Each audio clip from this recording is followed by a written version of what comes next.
Ayan, good afternoon mga shots. Hapon na. Actually, ilang araw na ba? 2 days na yata. 2 days na yata ako walang upload. Dahil yung aking tainga, di ko alam kung ano nangyari. Ito mula nung nag-swimming kami, yung kinagabihan, yung tainga ko hindi na nakakarinig. The next day naman, yung kabila ko ng tainga hindi nakakarinig. So, dalawa na sila ngayon na may naririnig ako ng kunti. Pero alam mo yung weird na feeling na mahangin sa loob na kahit malakas na yung boses ng TV, wala pa rin ako masyadong nasasagap ba na ano na mga tunog. So weirdo lang siya. So anyway, dahil nag-video, dahil naligo ako at fresh na ako, magbe-video na tayo kasi nga ilang araw na tayo walang video. Sana nga pag hindi pa to gumaling ngayong week, pupunta ko na to sa sa doktor kasi hindi siya nakakatuwa. Ganito pala ang feeling na wala ka masyadong naririnig. Mahina lang yung pandinig mo. Di ko alam kung naririnig nyo yung TV, yung music na yun, music yung isa. Sana hindi tayo makapiright. Sinarado ko yung pinto. Tapos ngayon, sa pandinig ko walang music. Yung naririnig ko lang, nagsasalita ako na minsan parang feeling ko malakas yung boses ko. Pero parang normal lang naman yung boses na ginagamit ko. Ano yung namumukpok? So anyway mga siyas, today pala, meron akong papakita sa inyo kasi makwento ko lang. Kasi, nung malapit na kasi yung birthday ni Nicole, ngayon nagtanong ako sa kanya, sabi niya, anong gusto mo sa birthday mo? Sabi niya, wala. Wala daw. Tapos, nung kinagabihan, nag-send siya sa akin yung screenshot ng kanyang phone. Yung cellphone niya kasi sira na. So sabi ko, patay. Nagpapabili ng cellphone yung isa. Tapos nag-iisip ba, kung hindi ko pa sinabi kay jowa, kinikim-kim ko muna sa sarili ko. Sabi ko, paano ko kaya ito mabibilhan ng cellphone? Na wala tayong budget ngayon. So nag-iisip. Tapos one time, nung pumasok na si jowa, God is good talaga. Alam mo yun, hindi mo man binili, pero may mga tao talaga siyang ipapadala sa'yo para ibigay yung mga dasal mo.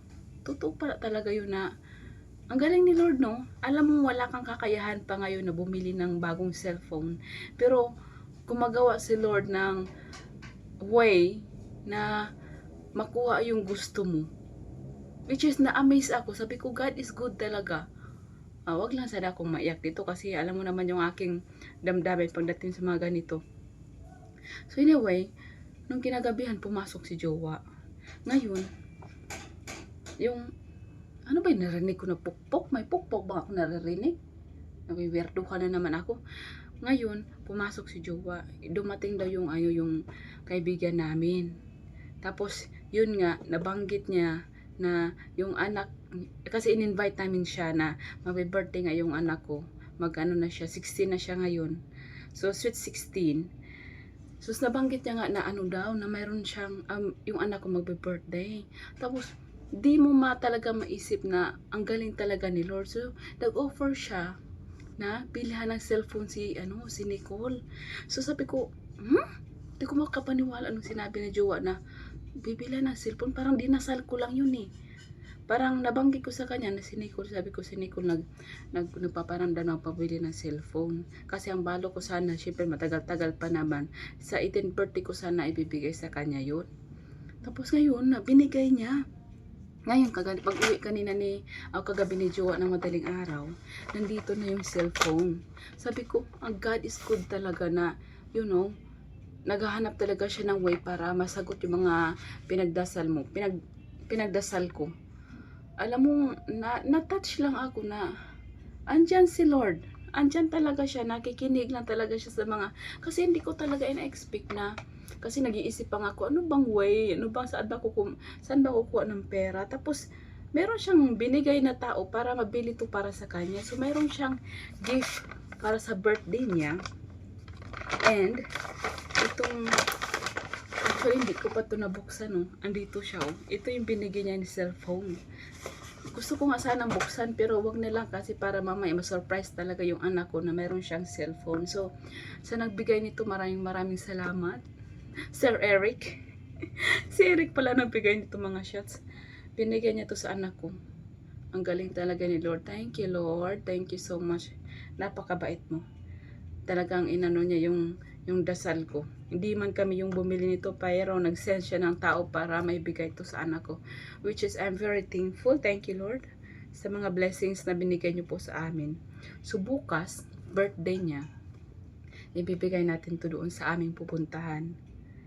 And sad to say, kasi in-invite niya namin siya, hindi siya makakasama kasi nga, sabi niya, hindi siya mahilig sa mga birthday party. Medyo nalungkot ako ng part 9 kasi na-expect namin na nandoon talaga siya kasi in-invite namin siya. Tapos ito yung binigay niya. Which is, ayun nga, nakakalungkot lang kasi ang dami niyang tinulong sa amin. Tapos, wala siya. But anyway, thank you so much from the bottom of our heart. Thank you very much. I appreciate you all sa mga tulong na ginawa niyo sa akin. Ginawa mo sa aming buhay. Kasi we are very thankful na may mga taong ganito na willing magbigay na hindi mo naman kaano-ano, but we treat him like a family na rin. And same din siya na ganito na siya lang yung pamilya namin dito sa Pilipinas. So thank you so much sa iyong pag-gift. So bukas ibibigay natin yan kay Nicole. Dahil nga sigurado kong matutuwa siya sa kanyang matatanggap dahil nga yung kanyang cellphone, yung screen niya isira na. So, yun lang yung ating mga shots update sa ngayon. Tomorrow, it's her birthday. Tingnan natin kung maging reaction niya sa kanyang makikita. Ano ba yan? Kaliligo ko lang pero pawis na ako. Yan yung naririnig ko sa mga paligid ko. Alam mo yung ang daming, anyway, maraming salamat sa mga nanonood sa aming YouTube, sa mga sumusuporta sa aming YouTube. Thank you so much sa aming new subscribers. Welcome to our family. Salamat sa inyong pagsuporta, and sa mga taong nandyan pa rin mula noon hanggang ngayon na sumusuporta sa aking YouTube. Maraming salamat po from the bottom of my heart. Thank you very much sa inyong lahat. Yan lang muna mga shots. Bye!